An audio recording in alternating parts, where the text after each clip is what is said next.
Boa noite, senhoras vereadoras, senhores vereadores, público presente, funcionários da Prefeitura e todos que nos acompanham pelos meios de comunicação. A Câmara Municipal de Nepomuceno está seguindo o protocolo de saúde conferido pelo programa Minas Consciente, atendendo às determinações, restrições impostas e demais recomendações, garantindo a prevenção, a infecção e a propagação do Covid-19 no âmbito da Casa Legislativa. Pedimos a todos a gentileza de permanecerem de máscara. Em nome de Deus e do povo de Nepomuceno, declaro aberta essa audiência pública para debater o projeto de lei número 889, de 23 de agosto de 2021, que institui o Plano Plurianual do município de Nepomuceno para o período de 2022-2025, e sobre o projeto de lei número 895, de 30 de setembro de 2021. Estima a receita e fixa a despesa do orçamento do município de Nepomuceno para o exercício financeiro de 2022. A Câmara Municipal de Nepomuceno tem a honra de realizar essa audiência pública para debater o PPA 2022-2025 e o LOA 2021. O PPA, Plano Plurianual, é um instrumento de planejamento governamental que define as diretrizes, objetivos e metas da administração pública para o horizonte de 4 anos. A LOA, Lei de Diretrizes Orçamentárias, traz de forma detalhada as ações que serão implementadas e executadas pelo poder público no período de 1 ano. Destacamos e agradecemos a presença da senhora Andréia Guimarães Paixão, controladora-geral do município, e senhora Glória Aparecida Rodrigues dos Santos, contadora, que representam o Executivo Municipal. Boa noite. O senhor Luiz Flávio Porfírio Tedo, assessor governamental da Câmara Municipal de Nepomuceno, Dr. João Lucas Cavalcante Lembe, assessor consultor legislativo da Câmara Municipal de Nepomuceno. Aos vereadores presentes, vereadora Daniele Cristina de Carvalho, vereador José Rodrigues Avelino, vereadora Mariana de Simone Dias, vereador Mário César Batista Leandro, vereador Rafael Oliveira Veiga Santos, Túlio Ian Marangoni de Moraes, Vando Batista e Vitor César Rodrigues Júnior. Nesse momento, passo a palavra ao senhor Luiz Tedo para que faça sua explanação. Então, boa noite a todos. A gente está aqui hoje para apresentar a audiência pública do PPA e da LOA, em cumprimento ao artigo 48, parágrafo 1º, inciso 1, da Lei de Responsabilidade Fiscal, que determina a promoção da audiência pública na fase de discussão dos orçamentos, assim diz a lei, né? Então, a gente vai apresentar aqui, nesse roteiro que foi sugerido, sobre os indicadores macroeconômicos, que é uma exigência do artigo 22 da 4320, a receita prevista, a receita realizada e despesa empenhada dos últimos anos. A gente vai falar um pouco da receita corrente líquida e gasto com pessoal, o índice de pessoal, os limites e a situação do município atual e no orçamento dos anos futuros, a evolução do patrimônio líquido, a dívida consolidada líquida. São termos assim muito técnicos, né? Mas o pessoal da Câmara pediu para que a gente explicasse para a população que está em casa, né, que não tem muito conhecimento desses termos. Então a gente vai explicando o que significa cada um deles. Depois a gente vai falar um pouco do gasto com educação, Fundeb e saúde, a base de cálculo do limite do repasse para a Câmara, como é que chegamos naquele valor, a base de cálculo da Câmara para 2022, a previsão e a receita nos últimos 12 meses, fazer uma análise comparativa, distribuição da despesa prevista da Câmara. E, por último, um assunto mais ou menos novo, que são as emendas individuais impositivas, que a Câmara estabeleceu na sua lei orgânica e como ela vai funcionar, né, a partir desse ano.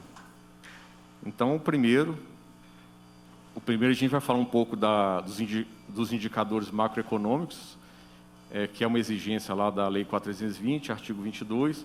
A gente pode perceber que na linha de cima a inflação, né? O que é inflação? É a perda do poder de compra da moeda. E a inflação, infelizmente, a gente está numa situação aí que já está em 10,25% nos últimos 12 meses, né? O que isso significa? Que uma pessoa que tem R$100 no dia 1º de janeiro, no dia 31 de dezembro do mesmo ano, esses mesmos R$100 vale apenas R$90, porque a moeda já deteriorou, né? Então, como política econômica, a taxa Selic é a taxa de juros, a taxa referencial de juros, que quanto mais alta a inflação, mais o Copom, que é o Conselho Monetário Nacional, estabelece o aumento dessa taxa de juros para poder conter a inflação, né? Por quê? Porque quando o juros está alto, ele inibe o consumo. Então, inibindo o consumo, puxa a inflação para baixo, né? Então, o Copom reuniu ontem e definiu que a taxa de juros vai ser de 7,75% ao ano e com previsão de mais 1,5% em dezembro. Quer dizer, a taxa de juros vai chegar a 9,25% ao ano, né? Então, isso aí, nos últimos 20 anos, nunca o Copom aumentou tanto de uma vez só a taxa de juros, que foi 1,5%, né? Então, vocês podem ver pela linha vermelha que os dois se encontram, né, lá no mês de dezembro, essa é a previsão. Então, a partir desse momento que os dois se encontram, aí a taxa Selic vai diminuindo na medida que a inflação também vai diminuindo, né? E a meta aí do Banco Central é de 3,25%, né, de inflação e de taxa de juros. E a gente vê aí que, na linha azul, que a previsão era muito otimista de crescimento do PIB, né? Mas a gente está vendo aí que está caindo, ela chegou a 5% de crescimento no ano de 2021, mas ela está caindo aí e pode-se chegar a bem menos do que isso no fim do ano. A outra questão é a receita prevista, a receita realizada e a despesa empenhada. Então, aqui nessa linha azul, a gente tem a receita corrente líquida, a receita prevista, na verdade, desde o ano 2017 até o ano 2025, que é o período do PPA. Então, a gente tem aí uma previsão para 2022 de 86 milhões, né? Sendo que a previsão para 2021 foi de 75.429. E a gente não vê nenhum crescimento assim na previsão expressivo, né? Ela vai sempre respeitar a inflação, a perspectiva de crescimento do PIB. Com relação à linha laranja, a gente tem a receita realizada. A gente percebe que no ano de 2020 ela já foi muito próxima da previsão. E, por último, a despesa empenhada, que é a linha cinza, que a gente vê um controle, né, um equilíbrio entre receita e despesa. Aqui é a receita corrente líquida, né? Então, o que é uma receita corrente líquida? É toda a receita do município, sem considerar as receitas de capital, que são aquelas destinadas a investimento. Então, a receita corrente líquida é a base de cálculo do gasto com pessoal. Então, a gente pode perceber ali que no ano 2018, as linhas de receita e despesa com o pessoal, elas estão muito próximas, né? Então, a gente percebe que o índice de pessoal estava bem comprometido. Aí, no ano de 2019, houve um distanciamento, 2020, outro distanciamento, e 2021 está mais tranquilo ainda. E, no ano de 2022, tem uma previsão ali de praticamente 54% da receita prevista para gasto com pessoal. Lembrando que esse ano de 2021, todo tipo de aumento de despesa com pessoal, ele foi proibido pela Lei Complementar 173. Então, se a gente converter isso aqui em índice, a gente vai ter ali a barra amarela, que é o primeiro limite. O primeiro limite é 48,60%. A parte laranja, a gente tem o limite que a gente chama de prudencial, que é de 51,30%, e a barra vermelha é o limite total. Esse limite total é de 54%. Então, a gente pode perceber que 2017 foi 50,07%, 2018 ultrapassou, foi para 57,92%. O município, logicamente, ele tem 8 meses para regredir esse índice. Ele conseguiu regredir o índice para 2019 em 47,26%. 2020 foi 47,49% que fechou o ano. Nos últimos, na verdade, aqui, o último relatório de gestão fiscal foi em junho. Então, nos últimos 12 meses, fechou o índice de pessoal com 45,65% de gasto com pessoal, quer dizer, abaixo do primeiro limite, né, que é a barra amarela. E, por último, a gente tem ali uma previsão para 2022 de 53,71% de gasto com pessoal do Executivo, em relação à receita prevista.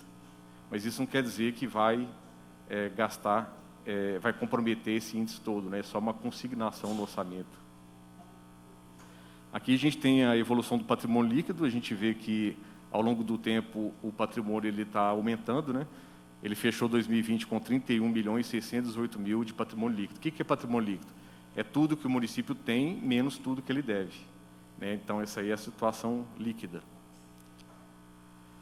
Esse gráfico aqui é importante analisar, porque ele indica qual que é a dívida consolidada e a dívida consolidada líquida do município. O que é a dívida consolidada? É tudo que o município deve de longo prazo, né, que são os financiamentos, as operações de crédito, o parcelamento com o INSS. Então, a gente tem aqui uma dívida consolidada, que é a linha azul, de 4.595.000 em 2018, ela caiu para 3.967 em 2019, foi para 3.471 em 2020 e, no último relatório de gestão fiscal, que foi junho, a dívida consolidada líquida era de 3.142.000. Agora, o que é a dívida consolidada líquida? É um cálculo econômico, né, que ele pega a dívida consolidada, que é a dívida de longo prazo, ele soma o réis a pagar processados e deduz a disponibilidade de caixa. Então, o que acontece? Se a dívida consolidada líquida ela é negativa, ela é favorável, vamos dizer assim, para o município, né? Por quê? Porque a dívida consolidada mais o réis a pagar processados, eles são cobertos pelo disponível e ainda sobra recurso, né? Então, a gente percebe aí que em 2018 ela estava igual à dívida consolidada, depois ela caiu para 1.817.000, em 2020 ela já era negativa de 490.000 e em junho ela já era 4.917.000 negativa, né? Então, essa aí é a dívida consolidada líquida negativa, ela é favorável para o município, nesse sentido. O gasto com educação, a gente percebe ali, ó, na barra azul, que é a base de cálculo. Qual que é a base de cálculo da educação? São os impostos e as transferências constitucionais, né? Quais são os impostos que o município arrecada? IPTU, ISS, Imposto de Renda retido na fonte, e o ITBI, né? E as transferências constitucionais são o quê? O FPM, o ICMS, o IPVA, ICMS de desoneração. Então, a gente percebe aí um crescimento, né, contínuo da receita. Teve a pandemia 2020, mas a receita, a base de cálculo da educação foi 40.417.000 em 2020, ao passo que em 2019 foi 40.021.000. Então, quer dizer, a gente percebe que mesmo com a pandemia, a receita pública ela não foi muito afetada negativamente, né? E até o mês de agosto, a base de cálculo foi de 34 milhões, né? Então, a previsão até o fim do ano é que a base de cálculo da educação chegue a 51.122.000. Então, a gente vê um crescimento aí, né, expressivo em 2021, e 2022 no orçamento tem uma base de cálculo de 52.401.000. Aí a parte laranja, as barras laranjas ali são os 25% obrigatórios. A gente pode perceber em 2021 que ainda não alcançou, mas não é obrigatório durante os meses, é no fechamento do exercício que é obrigatório alcançar os 25%. Né? A gente tem até um drama que a gente está vivendo aí, se o Executivo quiser comentar sobre isso, que é a mudança de metodologia, né, do Tribunal de Contas, que ele está fazendo referência ao critério do MDF, lá, que é o do Tesouro Nacional. Então, os municípios vão ficar muito prejudicados nesse sentido esse ano. Mas esse método que foi adotado aqui ainda é o método antigo, que é o dos 25% do Tribunal de Contas, né? Mas isso aí a gente pode discutir depois, se vocês quiserem, né? E 2022 tem em torno de 26% alocado, com uma base de cálculo de 52.401.000 prevista, com um gasto na educação de 14.605.000. Aí a gente tem o Fundeb. O Fundeb ele teve uma legislação nova em 2020, então ele vai chegar bem mais recursos para os municípios. Então a gente pode perceber na parte azul que em 2018 ali ela até caiu, né? Mas isso aí aconteceu por quê? Porque o governo do estado sequestrou os recursos dos municípios, né? Então ele teve essa queda aí, só agora que o governo do estado está pagando essa dívida. Então a gente tem um fechamento de 2020 aí de 7.800.000 de repasse do Fundeb. Até 31 de agosto, o município já recebeu 7.112.000, podendo chegar a 10.669.000, né? Então, assim, é um aumento expressivo no repasse do Fundeb, né? E para 2022 a gente tem 13.862.000 de previsão de receita de transferência do Fundeb, e a barra laranja ali são 60%, e a partir desse ano de 2021 passou a ser 70%, né? Então, esse 2022 aí, os 9.981.000 previsto, é para pagamento dos profissionais da educação básica que estão ligados ao ensino. E na parte da saúde, a gente tem também aí o mínimo para ser aplicado com recurso próprio é 15%. Então, essa parte das barras cinzas aí são a parte que aplicou. Então, em 2021, ele já ultrapassou os 15%, né, tem em torno de 16%, 17%. O município sempre aplicou mais do que os 15%. A receita, a base de cálculo para a saúde esse ano pode chegar a 49.600.000, né, e para 2022, 50.414.000, em torno de 17% alocado para a saúde. Feito isso, a gente vai passar agora para a Câmara, né, como foi feito o cálculo do repasse para a Câmara no ano que vem. Então, a gente tem uma base de cálculo projetada de 47.385.000. Qual que é essa base de cálculo projetada? É a mesma base de cálculo da saúde e da educação, porém adicionada às taxas, né, e outras lá, tipo CID, que é o imposto do combustível. Então, se a gente pegar a base de cálculo dos últimos 12 meses, essa mesma base de cálculo dos últimos 12 meses, com data base 31 de agosto, a gente tem uma receita de 47.454.000, ou seja, ela está muito próxima da realidade, né? Aí o município ele tem em torno de 25.733 habitantes, então o limite do orçamento da Câmara é 7% dessa base de cálculo, né? Porque o município tem menos de 100.000 habitantes, então o limite é 3.316.000. A Câmara elaborou o orçamento dela com 3.300.000, então está dentro aí do limite constitucional. Aqui uma análise comparativa da receita que foi prevista como base de cálculo do repasse para a Câmara, que é a parte cinza, e a parte amarela é a receita dos últimos 12 meses, das mesmas receitas, com a data base 31 de agosto. Então, a gente pode perceber ali que está muito próximo, né? O imposto de renda foi estimado em 1.100.000, e ele já arrecadou até, nos últimos 12 meses, com a data base 31 de agosto, 1.286.000. O IPTU 1.300.000, arrecadou 2.129.000, ITBI 1 milhão, arrecadou 1.121.000, 2.400.000 de ISS, arrecadou 2.563.000, e taxas 1 milhão, arrecadou 1.188.000, ou seja, está muito próximo da realidade. Aqui é a parte das transferências, que foi previsto 25 milhões, nos últimos 12 meses está 24.552.000, e na parte de ICMS foi previsto 11 milhões, desculpa, e arrecadou nos últimos 12 meses, data base 31 de agosto, 11.404.000. Então, isso que faz com que a gente tenha assim, uma segurança bem grande de que a base de cálculo ela foi estimada muito dentro da realidade para a Câmara pedir os 3.300.000, né? Esse aqui é o orçamento da Câmara, 51% de toda a despesa da Câmara é com pessoal, 8% em diárias, material 3%, contratação de serviços de toda espécie 33% e investimento 5%. Agora, para finalizar, então, a gente vai entrar na questão das emendas individuais impositivas, porque houve uma emenda constitucional que estabeleceu as emendas individuais impositivas. Por quê? Porque o orçamento ele tem caráter autorizativo, né? A despesa pública ela não pode ser realizada sem autorização legislativa.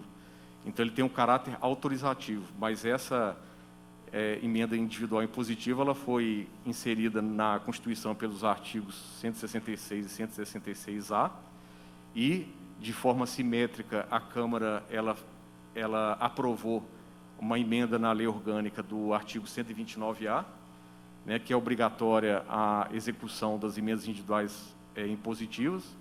Então, 1,2% da receita corrente líquida é a base de cálculo para que seja estimado no orçamento essas emendas para os vereadores. É obrigatória a execução de 1,2% da receita corrente líquida do ano anterior, mas para efeito de cálculo de orçamento, é 1,2% da receita corrente líquida prevista no mesmo projeto de lei, que no caso é o do ano 2022. Aí a gente vai pegar a LDO, né? A LDO, no seu artigo 9º, ela estabelece lá que a LOA conterá dotação de reserva de contingência no valor até 1,88%. Isso significa o quê? Que 1,2% é para as emendas impositivas e a diferença para os riscos fiscais que o município possa ter, e ela vai ter uma reserva de contingência lá para ele poder utilizar se for necessário, né? Então, a gente tem ali a receita corrente líquida prevista para o orçamento de 2022 de 80.567.000. A reserva de contingência limite, que é os 1,88%, dá 1.514.000. Estou arredondando assim para facilitar, né? Aí a gente tem 1,2% das emendas impositivas, que é 966.814,84. E a reserva de contingência líquida, que é a parte da prefeitura, é 284.000. Então, esses 966.000 pertencem aos vereadores, né? Então, como é que vai acontecer o trâmite disso aí? O artigo 47 da LDO estabelece o ritual, né, de como vai acontecer. A gente tem aqui a fase de discussão. Qual que é a fase de discussão do orçamento? A fase de discussão é essa aqui, né? Chegou, o Executivo entregou, dia 30 de setembro, o orçamento, aí os vereadores vão discutir o projeto de lei, aí vai fazer as emendas, vai mandar para o Executivo vai vetar ou vai simplesmente sancionar, ou vai se manifestar a respeito dessas emendas, né? Então, se a gente pegar aquele valor lá e dividir pelos 11 vereadores, cada vereador vai ter 87.892,26, né? Para ele fazer a indicação que ele quiser, e é de obrigação o cumprimento dela, né? Ao menos metade da cota desse valor de 87.000 tem que ser destinado à saúde. Quando o vereador fizer a indicação de emenda individual impositiva, ele tem que observar se está previsto no PPA ou na LDO, né? Porque se não tiver, certamente o vereador vai sofrer um impedimento técnico, né? Então ele tem que ter o conhecimento de causa do PPA e da LDO para poder fazer uma indicação que esteja previsto no PPA e na LDO. As emendas aprovadas pelo plenário, eles devem ser enviados ao Executivo, né? Então, isso é o que estabelece a LDO. Nessa fase de discussão, né, os vereadores vão fazer as emendas e mandar para o Executivo, para a manifestação do Executivo sobre essas emendas aqui. Aí, tendo recebido as emendas, o Executivo sanciona ou veta por impedimento técnico, né? Então, se, por exemplo, houver uma indicação incompatível com o PPA ou com a LDO, o Executivo pode fazer impedimento técnico e rejeitar aquela emenda, né? Aí o vereador vai ter que fazer o quê? Ele vai fazer outra indicação. Aí o Legislativo vai julgar os vetos do Executivo, né? É claro que o Executivo vai justificar com o impedimento técnico por que existe impedimento técnico, né? Por exemplo, se existe vou dar uma hipótese aqui, vamos supor que o Legislativo resolva fazer de bancada, né? Então, resolve construir uma UBS, por exemplo, a emenda de bancada. Aí vai construir uma UBS num determinado bairro, num determinado lote que não é do município. Então, ele pode rejeitar porque aquele lote não é do município, vai ter impedimento técnico, né? Então, o Legislativo vai julgar os vetos do Executivo e os vetos mantidos retornam para a reserva de contingência. Ou seja, mandou para cá o veto, né? O Legislativo decidiu que realmente existe um impedimento técnico, então ele volta para a reserva de contingência e fica aguardando até uma nova indicação ser feita. Mas como o orçamento precisa ser aprovado até a última sessão legislativa, que é em torno de 22 de dezembro, não dá mais tempo de ficar tramitando, né? Então, isso que ficou vetado e mantido, o veto, ele vai ser discutido depois. Aí, 30 dias após a publicação da LOA, aí vai ter as emendas substitutivas daquelas que foram indicadas com impedimento técnico. Então, se o orçamento for publicado no dia 15 de dezembro, até o dia 15 de janeiro, vai retornar esse trâmite, né, entre o Executivo e o Legislativo com as emendas substitutivas daquelas com o veto mantido. Aí o Executivo tem 10 dias para manifestar sobre essas emendas substitutivas e por último, o Legislativo tem 10 dias para fazer sua réplica, né? Feito isso, o processo tem que encerrar, né? Então, o que vai acontecer? A emenda com impedimento técnico reconhecida pelo plenário, ela deixa de ser obrigatória, né? Por quê? Porque houve uma indicação, houve impedimento técnico, né? Houve outra indicação, houve outro impedimento técnico e o Legislativo acatou. Então, nesse caso, essa emenda que foi repetida e reprovada de forma duplicada, ela deixa de ser obrigatória, né? Então, feito isso, é a breve explanação. Se alguém tiver alguma dúvida, pode ficar à vontade. Só um complemento aqui em relação ao PPA. O que se tem a dizer dele é que as políticas públicas elas estão inseridas nos cadastros de programa de governo, né? Então, cada vereador ele tem que fazer análise ali das políticas públicas que estão especialmente nos objetivos dos programas, né? E se o vereador achar por bem fazer emenda, né, sobre as políticas públicas do município, ele tem todo o direito, né, de fazer, respeitando o processo legislativo. Então, a gente fica aí à disposição para esclarecer qualquer dúvida, qualquer questionamento. Podem ficar à vontade. A palavra está aberta aos senhores e senhoras vereadores. Luiz, deixa eu te fazer uma pergunta. Você falou assim da emenda impositiva, certo? Sobre o plano que eles mandaram para o Nepomuceno, eles fizeram sobre o valor de 15% ou de 30% do valor da emenda nossa? Porque eles mandaram um outro projeto para a gente tentando reduzir a porcentagem. Ah, entendi. Você está falando da lei de orçamento, né? Isso. Ah, tá. Foi o seguinte, a lei de diretrizes orçamentárias, ela foi proposta com 30% de possibilidade de remanejamento ali, né? São os créditos adicionais suplementares. Aí a Câmara decidiu que ela só ia conceder 15%. Isso. Aí o Executivo mandou novamente um projeto pedindo os 30%. Sim. E, salvo engano, a Câmara rejeitou novamente, né? Então ele ficou com 15%. Não teve a votação ainda não. É porque no projeto de lei do orçamento ele ficou com 15%. Ah, sim. Entendi. Não era só isso mesmo. Mais algum vereador, vereadora?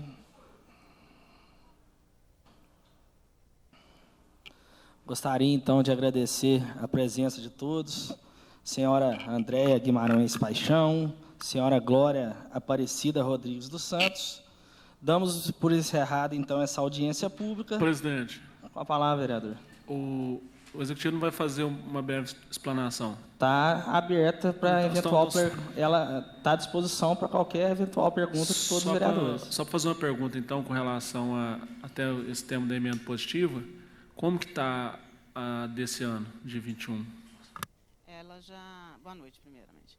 Ela já foi feita 2 tentativas de adesão de atas, desde do mês de agosto, né, foram frustradas. Uma, o prazo não deu tempo, porque a empresa apresentou, mas já estava vencida, então não foi possível. Aí se tentou a segunda, estava tudo pronto. Na hora da empresa concordou, tudo bonitinho, que ela mandou a proposta, ela mandou com um prazo de entrega de 180 dias, podendo ser prorrogável. Aí não foi aceito pelo Executivo, porque a gente quer a Avan logo, né? Entrega de possível imediata. Aí abrimos uma nova licitação com prazo de entrega de 60 dias, que vai ocorrer agora dia 5. E, graças a Deus, já apareceram interessados. Acho que vai dar certo. Gostaria, mais uma vez, de agradecer a presença de todos. Damos por encerrada essa audiência pública e informo que a ata dessa audiência estará disponível a partir do dia 3 de novembro no site da Câmara Municipal e na Secretaria da Câmara. Declaro encerrada essa audiência pública. Uma boa noite a todos, obrigado pela presença, fiquem com Deus.